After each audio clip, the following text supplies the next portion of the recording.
As I've been mentioning, Molina's and Gerard's representations of myth culture have broad similarities, but there are some key differences as well that should be noted. Molina, as we'll see, views Jesus and the gospel accounts as part and parcel with the myth culture. Molina views Jesus as a mythological man, a man of myth culture, and he also views any claims to Jesus' deity as also mythological. So that's Molina's view. Gerard, on the other hand, observes correctly that Jesus does not conform to the pattern of mythological gods or mythological people. And we'll demonstrate this, but this is our position. And so we're going to verify the truth of this difference in Molina and Gerard's views of the relationship between Jesus and myth as we go through the gospel accounts. And I hope you can see, if you're already familiar with Jesus as recorded in the gospel accounts, that the sort of identity, thought, speech, and behavior typical of myth and myth culture is inconsistent with Jesus Christ. But as I say, we'll verify this. So to summarize what we've learned pictorially, or at least tabularly, about the social scientific aspect of the pattern of myth culture, I've coined 6 alliterative terms, all beginning with S, as a mnemonic for the 6 episodes of the pattern of myth culture. As mentioned, these perfectly parallel or are simply another way of expressing the 12 motifs or events of the pattern of the combat myth, as the pattern is viewed from the narrative aspect. It's important to note that both sides of the conflict, the combat, are mythological in myth, and even in the unique situation we'll encounter in the gospel account, with one part who's not mythological, that being Jesus, the truly mythological party perceives their rival as mythological. So they will try to paint Jesus in mythological terms. That's their lens. That's all they can see. So this is part of the delusion of myth culture, to perceive the other, the rival, as a monster. We'll see this in an example, in a moment. But first, the 6 terms for the 6 social scientific episodes of myth culture. So we have sameness. So take this term to describe that first stage that we saw referred to by Molina and Gerard. It's a state of undifferentiation or chaos of many rivals for authority, which tend to reduce into 2 groups. They're doubles, desire doubles. Though one is considered to be a hero of cosmos, according to the myth, and the other a villain of chaos, the hero god and the monster god, sameness. Secondly, scandal, the blocking of the other by each rival for authority in their shared striving for the object of their desire. This episode is sometimes described as a council or 2 opposing councils where plans are laid to block one another. Thirdly, snare of striving, the setting in motion of the plan, the warpath to combat, the skirmishing and testing of the combatants, and striving to ensnare one another to get their hands on their scapegoat. And so fourthly, scapegoating, the scapegoat, the victory of the hero of the mythological community. They have their monster in hand. Fifthly, satiation, which is the grotesque sacrifice, a dismemberment and shared consumption of the monster. We didn't see that very well with Zeus and Typhon, but in the next example from the Babylonian combat myth, Bel, Marduk, and Tiamat will be very clear. Sixthly, segregation, the reestablishment of order, of cosmos, on the foundation of the corpse. And so the tomb is the foundation of myth culture. So this is the pattern of myth culture. And let's confirm that this is indeed consistent with the 12 motifs of myth of gods and monsters, with the example of the Babylonian cosmogony, which I just mentioned, which is the combat between Bel, Marduk and Tiamat. So in the book Jesus and Myth, I work with Stephanie Daly's translation of the account of this myth. It's called the Enuma Elish from the Akkadian. And we already saw the 12 motifs in the Greek myth of Zeus versus Typhon. Let's look at our other representative myth then, Bel, Marduk, and Tiamat. Taking nothing for granted here, we'll begin by looking for the first motif of myth, lack or villainy, which will be followed by the second, hero emerges. These are the first 2 motifs, and they occur in that order, and they make up the first episode that we're calling sameness. And from the very first lines of this myth's account, we encounter a situation of lack, described in terms of a point in the past when existence, the world, was unnamed, unformed, with no gods and no destinies. So a clear expression of lack that begins this myth. So that's the first motif. And then a hero emerges, the second motif, in the form of a god named Ea, or Nudamud. And Ea will be the father of our main hero, Bel-Marduk, as we'll see in a moment. And how about the sameness theme at this point in these two motifs? The non-differentiation, the underlying tension of shared borrowed desire that will inevitably occasion scandal and conflict. That's what we anticipate to happen. Do these two motifs, lack, villainy, and hero emerges, carry the theme of sameness? Well, we read in these first lines of the myth the following. The gods of that generation, led by Ea, would meet together and disturb Tiamat, and their clamor reverberated. They stirred up Tiamat's belly. They were annoying her by playing inside Andaruna. Apsu could not quell their noise, and Tiamat became mute before them. So there's a borrowed desire, which is that the younger gods, evidently led by Ea, our initial hero, and Tiamat, who's introduced here, they both share a desire for the same space. It's called Andaruna here. And we're not so much concerned about what the term Andaruna means as its function, which is that it's evidently a central place that is desired by both parties and is on the verge of occasioning a conflict. That's the sameness, then, the sameness of desire. So we have everything we're looking for. And we should also note that Apsu, who's the male consort of Tiamat, Tiamat being a female mother goddess, Apsu her husband or male consort. Apsu tries to quell the noise and nonsense of the younger gods, but he can't. And Tiamat gets quiet, which is evidently a bad sign. Some of you know people who get quiet when they get angry, and apparently Tiamat is such a being. So there, as expected, we have the first two motifs, lack and a hero emerging in that order, and throughout the two motifs is the theme of sameness. So far, we can see that these two aspects, the narrative and the social scientific, are in agreement and are consistent with what's found in the combat myth. And very briefly now, I'll quickly summarize all that follows in the pattern. The second episode is expected to have the third motif, donor council, and then the fourth motif, journey, as you can see on the table there. And both are characterized in this second stage by scandal, which we're already prepared for, given the quotation we just read from the first episode. And had a B. And sure enough, Apsu, the consort of Tiamat, calls a council with his vizier named Mumu. So we have a council. And his counselor advises Apsu to destroy Ea and the other young gods who are a scandal to Tiamat. So that's the third motif. And then Ea catches wind of the plan to kill him and his fellows, and Ea decides on a preemptive attack. So Ea goes on a journey, the fourth motif, to kill Apsu before Apsu can kill him.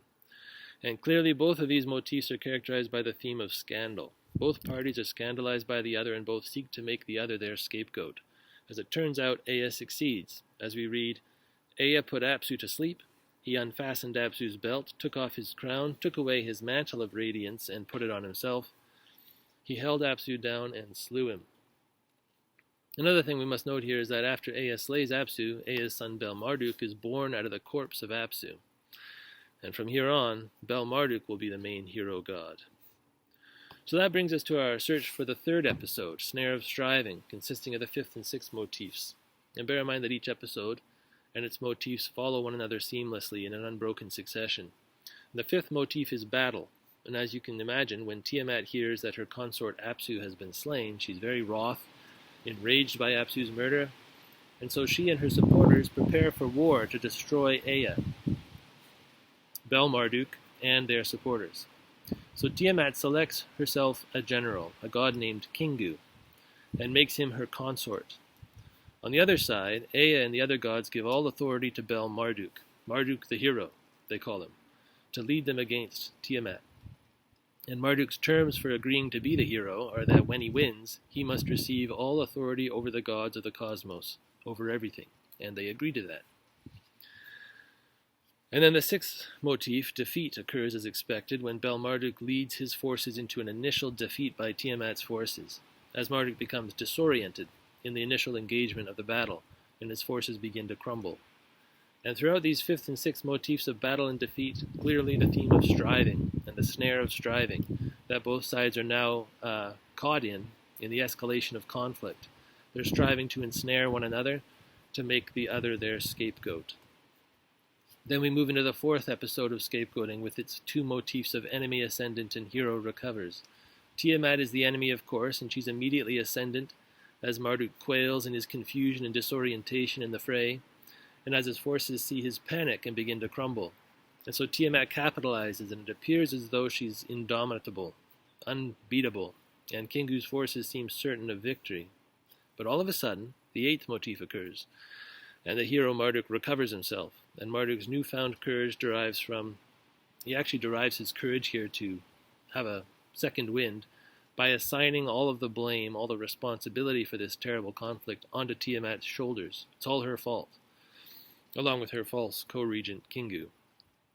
So very notably, Marduk fails to mention his father Ea's role in the scandal and the escalation, including that Ea had slain Apsu, Tiamat's consort. All of this goes unmentioned, of course. That's the nature of the mythological account. So this lie gives Marduk the false confidence he needs to attack Tiamat with renewed vigor, and the theme of scapegoating runs through these two motifs, the seventh and eighth motifs, as Tiamat's repeatedly assigned all of the blame for the scandal and violence taking place amongst the gods, with the official story being that in Tiamat's lips she was holding falsehood, lies, wheedling. And Marduk says to her, "You have compounded your wickedness against the gods of my fathers." So Marduk's identified and slandered his scapegoat, laying all blame onto Tiamat as though she's the chaos monster threatening the world, while he, Marduk, is the hero who will restore order. So, a classic combat myth here. Then comes the fifth episode, Satiation, made up of the ninth and 10th motifs, battle rejoined and victory. So the battle's rejoined as Marduk, brimming with confidence due to his lie of the scapegoat, takes up his weaponry, and in single combat with Tiamat, splits her open down the middle, throws down her corpse, and stands on top of her. And Marduk slays her consort Kingu as well. And the 10th victory motif ensues as Marduk declares all his surviving enemies his slaves. Then Marduk smashes and mutilates Tiamat's body, carving and dividing it up, and he makes the north wind to carry away her blood as good news. Marduk's fathers and fellow gods all watch with pleasure as Marduk mutilates Tiamat's body, and the theme of satiation runs through these two motifs as Marduk is sated on his enemies, and all the young gods are collectively sated on the spectacle of Tiamat's mutilation and scattering. Finally, the sixth episode, Segregation, occurs with its two final 11th and 12th motifs of enemy punished and triumph, as Marduk further punishes his enemy, carving up Tiamat's body, fashioning her corpse into different parts of the world so that her body is entombed in the earth, and everyone benefits in some way from the parts of her body, her corpse forming the cosmos. With half of Tiamat's corpse, Marduk forms the sky, and he arranges her waters, and he builds a ziggurat, a temple for himself, out of some part of her, and he makes stands or plinths for the other lesser gods, his fathers, and he makes various other things out of Tiamat's corpse. So from her head and weeping eyes, Marduk forms the sources of the Tigris and Euphrates rivers, and he parades the defeated gods before him and his friends, and he sets up a warning to them that will never be forgotten, never to cross Marduk. And then Marduk's final 12th triumph motif occurs, concluding the final 6th segregation episode, as all the gods bring Marduk gifts to honor him. All his father gods and the others must come before him and bow down and kiss his feet, and thereby Marduk establishes the cosmic order with Babylon, the center of the world and all religion. And throughout these final two motifs, segregation is the theme that runs through them, as Marduk has carved up his enemies and established his oppressive, tyrannical order, and subjugated every other being under himself, including his fathers, putting everyone in their place. There's more we could say, of course, but here we have a demonstration of the viability of our narratological and social scientific method.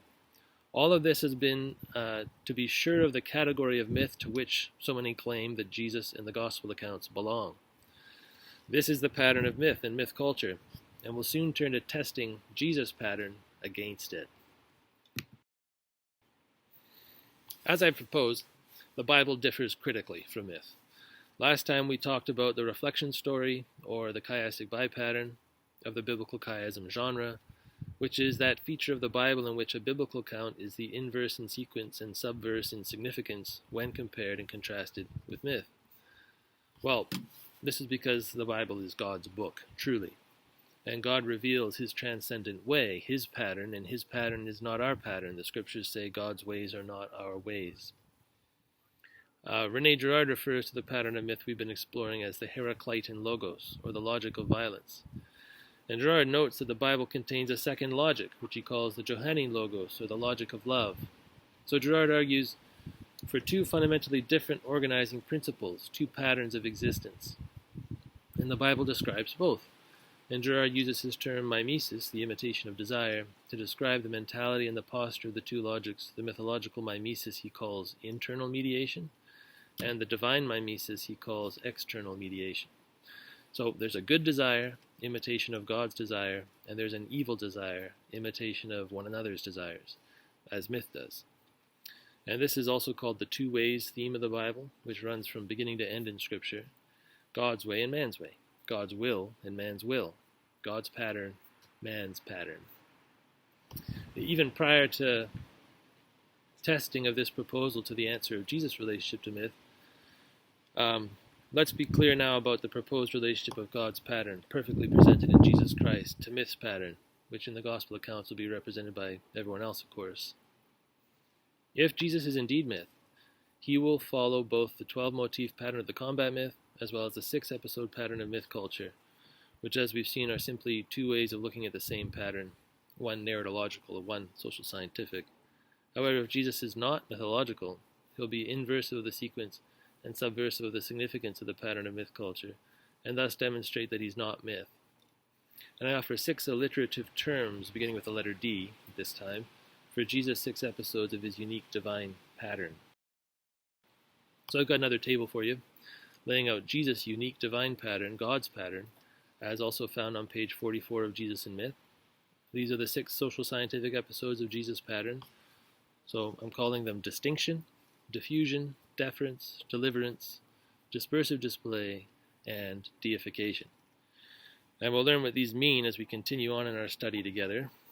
You'll notice that Gerard affirms the unique true deity of Jesus, while Molina's episodes for Jesus are in parenthesis in the table because Molina does not actually believe that Jesus has or is a different pattern from myth. Molina's great error is equating Jesus with myth, as we'll see. But Molina's decided there's only one pattern, and he turns a blind eye to all the evidence to the contrary, which stares us in the face in the gospel accounts and throughout Scripture, truly. Here's a figure meant to depict the relationship between myth's pattern, the S terms, and Jesus' pattern, the D terms, showing pictorially how Jesus' pattern is inversive in sequence and subversive in significance in relation to myth. And we'll be testing this to see if we're right.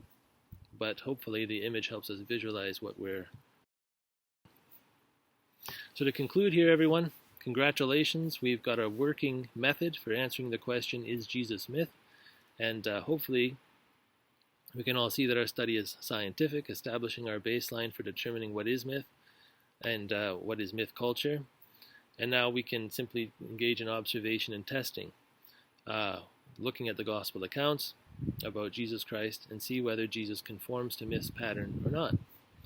But before we get to our verse-by-verse study of Mark's gospel account, we're going to take time to check out René Girard's reading of the 4 gospel accounts in greater detail, and then Molina's reading of the 4 gospel accounts in greater detail. And this will help us understand 2 ways of reading the gospel accounts, one which observes the 2 ways, and one which chooses to see only myth's pattern, and how well that works out. So that comparison and contrast will itself be educational, and it'll prepare us to look at the gospel accounts ourselves, Mark in particular, and you can decide for yourself if Jesus conforms to myth's pattern or not.